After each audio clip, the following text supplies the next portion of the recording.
Je 7 hodín ráno, krásne počuť staromestské zvony v Bratislave, aha. A keď vlog začína takto skoro ráno a ja idem smerom pod nový most, pod most SNP, tak to znamená iba jedno, že idem na letisko, začína ďalší výlet. Tento výlet bude trošku iný než moje bežné výlety. Berem si so sebou toto sako a nejdem sám, takže sa so mnou pripojte a myslím, že uvidíte niečo zaujímavé a niečo nové. Poďme na to. Keď cestujem na letisko Švajchat, vždy využívam Slovak Lines, autobusy, ktoré chodia takmer každú hodinu priamo z centra Bratislavy až na letisko, takže sa nemusím stresovať s prestupmi ani s parkovaním. Dobré ránko. Oli Čupinková po dlhoročnej kariére v Rádiu Express presedlala do Forbesu, zmenila farbu vlasov a vydala knihu o Slovákoch v zahraničí. Dnes cestuje so mnou. Ránko. S malou táškou Čupinková s obrovským kufrom. Čau. Akože, ty kokos. Wow. Však ale plesové šaty, lodičky, fén. Kedy ti to došlo? My nemáme kuchor s Matiasom, máme len príručnú batožinu. Ešte som nemal kávu. Už si ani neviem predstaviť nevyužívať letiskové salóniky. Ak máte správnu kartu bankovú, vstup je zdarma a keď mám ranný let, ani doma neranejkujem, pretože viem, že sa vždy skvelo najem v lounge na Švechate. Dnes letím zo Švechatu do Curychu so Swissom, let trvá len niečo vyššie hodinky, takže je to skôr ako taká dlhšia jazda vlakom.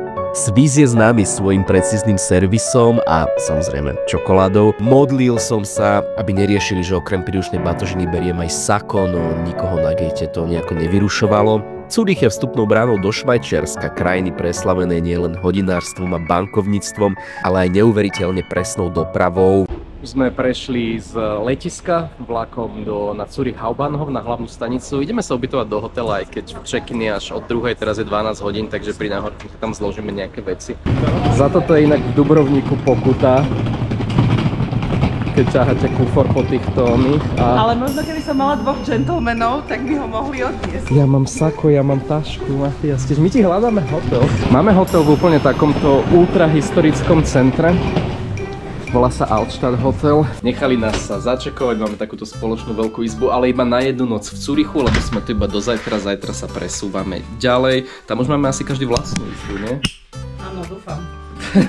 Neboj sa, prežiješ to. Ideme sa zložiť a asi sa nejak motať po Curychu. Na dneska už nemáme nejakú ultra agendu, lebo hlavný program sa bude deť zajtra mimo Curychu. Potrebujeme vyriešiť úplne najzákladnejšiu ľudskú potrebu, ktorou je káva, keďže je 1 hodinka a stával som dneska strašne skoro, 5:55, tak sme si vygooglili kaviareň, pomer najbližšie s najlepším hodnotením, tak chceme dať kavičku, nejak sa dneska motať po Curychu. Trochu nám vyhľadlo z tej cesty, spýtal som sa umelej inteligencie, že kde v centre Curychu si vieme dať bez rezervácie hneď teraz fondy alebo rakle, tak mi to vyhodilo niekoľko typov. Celkom ma z tých typov zaujala reštaurácia Swiss Chuchi restaurant, tak sa tam ideme nájsť. Fond je jedným z najznámejších jedál švajčiarskej kuchyne a jeho história siaha až do 18. storočia. Pôvodne vzniklo ako spôsob, ako zužitkovať starší syr a chlieb počas zimných mesiacov v alpských oblastiach a tradičné syrové fondy sa pripravuje zo zmesi švajčiarskych syrov, ktoré sa pomaly topia. Do tejto horúcej zmesi sa potom namačajú kúsky chleba na dlhých vidličkách a existujú aj varianty s mesom alebo čokoládové fondy, pri ktorom sa ovocie namača do roztopenej čokolády. Poviem vám, že jesť chleba so syrom je veľmi syté. Som veľmi rád, že medzičasom vyšlo slnko. Slnečný Zürich je úplná nádhera, ale asi už dneska nebudem nič jesť. Háčik spočíva v tom, že Matias chce ísť večer do nejakej reštaurácie, čo tu má nejakú rodinu. Tak dúfam, že si to dovtedy rozmyslí, lebo ja som že úplne že mega city. Kúpili sme si celodenný 24-hodinový lístok na MHDčku, ktorá platí po celom Curychu. Stálo to nejakých 10 €, čo si myslím, že je celkom dobrá cena za non-stop neobmedzený lístok. Toto ty nosíš v tom veľkom ruksaku od rána. Úspeli vo svete, doma ich nepoznáme. Na ktorej strane som, ja už ani neviem.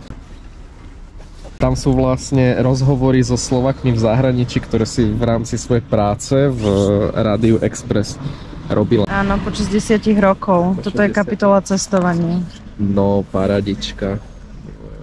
Železničná sieť v krajine patrí medzi najhustejšie a najspoľahlivejšie vo svete, pričom vlaky premávajú v presných intervaloch s minimálnymi meškaniami. Tu sme išli na tradičnú večeru. Ak budete chcieť jesť vo Švajčiarsku kdekoľvek, urobte si radšej dopredu rezerváciu. Najviac ale milujem tento cocktail bar so super kreatívnymi hrnčekmi. Dobrú noc.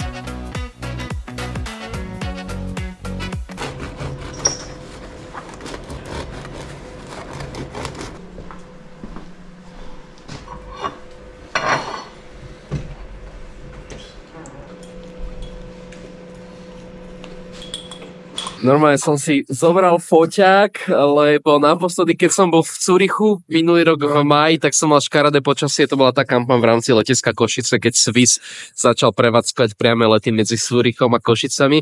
No a zobral som si foťák, že si aktualizujem fotky do článku, nech mám pekné slnečné a začíname rovno takto ráno pred Múzeom umenia. Kunsthalle Zürich je jedno z najvýznamnejších centier súčasného umenia vo Švajčiarsku. Nachádza sa v budove, kde kedysi bol pôvodný pivovár a dnes je domovom viacerých umeleckých inštitúcií a Kunsthalle sa zameriava na prezentáciu experimentálneho a progresívneho umenia, pričom pravidelne organizuje výstavy medzinárodne uznávaných aj mladých umelcov a nie je len o klasickú galériu so stálou zbierkou, ale o dynamický priestor, ktorý neustále prináša nové umelecké koncepty a môžete tu nechať aj svoj vlastný odkaz. Kopček. Čo sa mi veľmi páči na Zürichu je, že je úplne že ultra v prírode, že ste proste na hlavnej vlakovej stanici v centre Zürichu rušnej, sadnete na vlak a za 10 minút ste takto na kopci nad mestom. Uetliberg, ak to správne vysvetľujem, je taký kopec nad mestom, odkiaľ sú veľmi pekné výhľady na jazero. Nie, že by bol z dola z tej reštaurácie krásny výhľad, ale som si povedal, že ideme ešte na túto väžu, odkiaľ bude podľa mňa ešte krajší výhľad. 2 franky stal vstupné, čo je asi 3 eurá alebo 2,50, ale bol by to hriech to nevyužiť pri takejto dobrej viditeľnosti.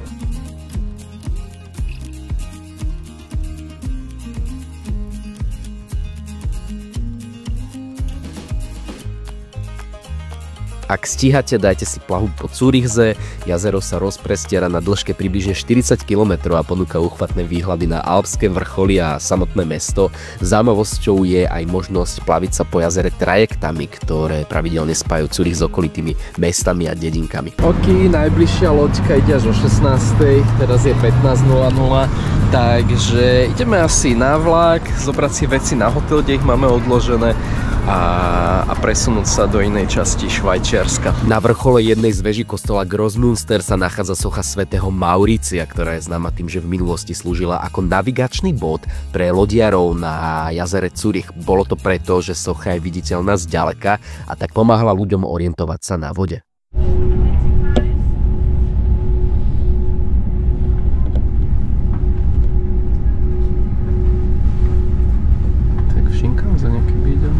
Cieľom nášho švajčiarskeho výletu je malinké mestečko Gossau, lebo sa tu zajtra koná a ešte uvidíte. Ideme sa dostať do hotela.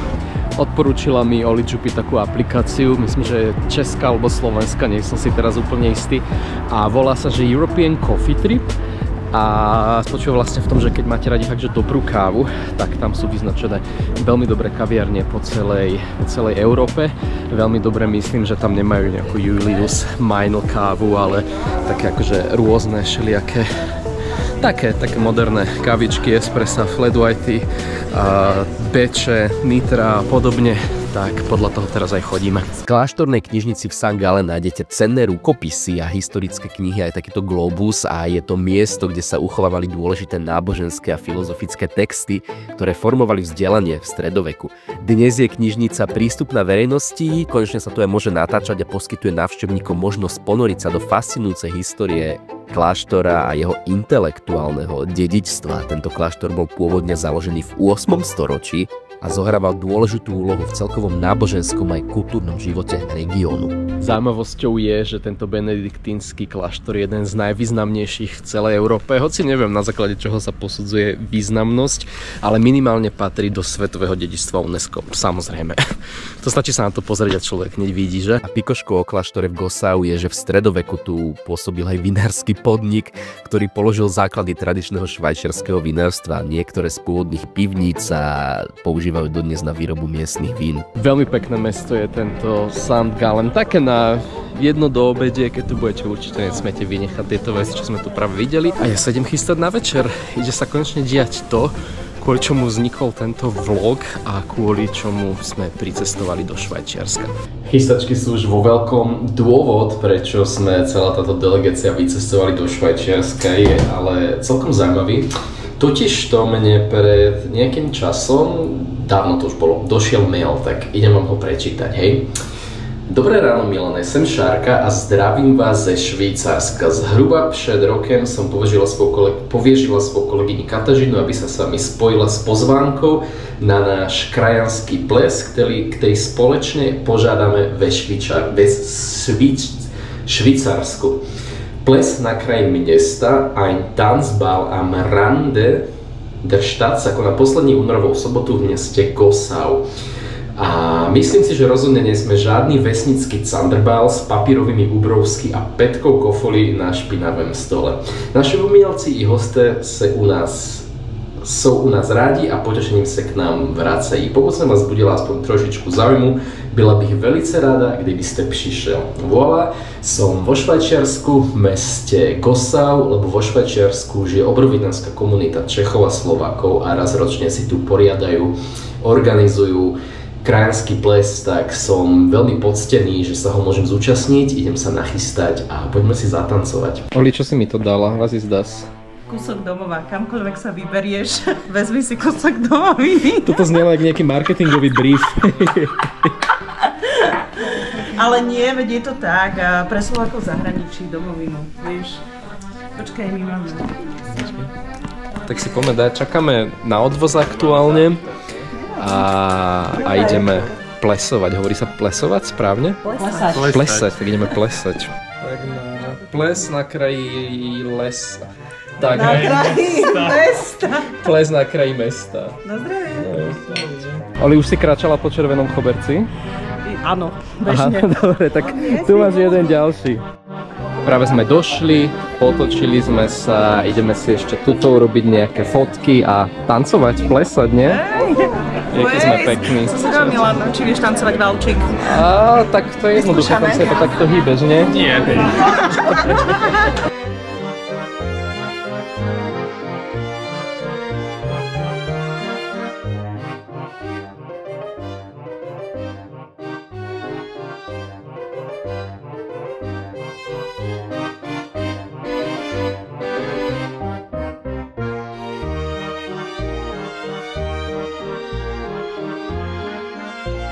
Pozeráme sa aktuálne na to, aké veci sú v tombole. Kúpime si tombolové lístky? Určite. Matiasa najviac zaujalo 3 dávky botoxu v hodnote 420 €. Ja som iná čokoládové fondy. Čokoládové fondy. Aj normálne fondy. Malika kde? Ja by potišla toto fľaša proseka. A to je krásna.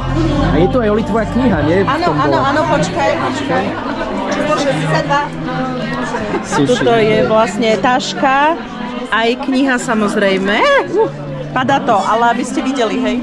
A dámy a pánové, mě obrovskou ctí a potěšením, že moje pozvání na tento ples přijal ten nejpovolanější, dvojnásobný vítěz Social Media Awards v kategorii Travel Blogger, inženýr Milan Badrun, a.k.a. Milan bez mapy!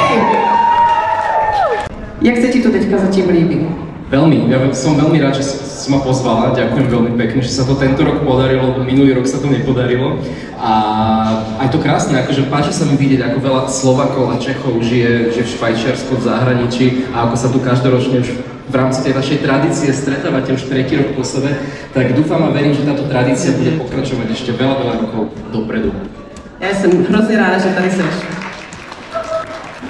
Sem som musel dať hudbu, inak by mi YouTube zablokoval copyright, ale všimnite si, ako sa Česi a Slováci žijúci vo Švajčiarsku vedia krásne zabaviť. Oli. Sú s chlebičkom. Klesu sa odchádza s chlebíčkom. Zabavili ste sa? Ale tanečným krokom. Áno. Zabavila si sa? Ja skvelé, ďakujem. A ty? Výborne, však som zhodil sako, no. Dotancovali sme, ideme na odvoz a ideme spať. Ďakujeme za pozvanie. Ďakujeme. Moc Ďakujeme. Ima vidagerne. On teraz, že one time, next time. V teniskách s chlebičkom Tak sa ide po červenom koberci. Nečakal som, že sa až takto veľmi dobre zabavím. Ideme spať a zajtra večer letíme naspäť do Viedne. Ani sa mi nechce. Prečo sa zakrývaš? Malika, musím sa ti poďakovať, si moja forever dancing partner. Akože úplne máme s Malikou, že totálne, že tanečný vibe, bolo to super. A vlastne asi je čas ukončiť dnešný deň. Dobrú noc. Tak ja svojam čili. Sladká pompa. Jej, to je pekné. Wow. Po tej čokoláde som úplne plný, ideme na letisko, ale chcem vám ešte niečo ukázať na hlavnej vlakovej stanici tuto v Zürichu. Keď tu budete, pozerajte sa pod nohy, konkrétne tuto, lebo je tu umiestnená časová kapsula, ktorá je zatvorená na 100 rokov. Má byť otvorená, tuto bol nejaký dátum, myslím, že 2108. A nachádzajú sa v nejaké dobové predmety, odkaz pre budúce generácie. My sa nedožijeme toho, keď bude otvorená, ale myslím si, že okolo toho bude celkom pekná ceremónia. My ideme na letisko a za 3 hodinky nám letí Austrian Airlines do Viedne. Akurát sme si sadli do lounge na letisku, ja som riešil ešte nejaké pracovné maily, letíme domov do Viedne večerným Austrianom a musím tento výlet zhodnotiť veľmi pozitívne. Nebola to moja prvá návšteva Švajčiarska, ale druhá, stále sa mi tu páčilo rovnako a takto bližšie spoznať tú komunitu ľudí, Švajčiarov, Slovakov a Čechov, čo tu žijú, bolo veľmi príjemné. Myslím, že sa sem ešte niekedy určite veľmi rád vrátim. Je veľa miest, ktoré som ešte nevidel v Švajčiarsku, ale teraz ma čaká veľmi krátky let domov, takže toľko tento vlog. Čaute.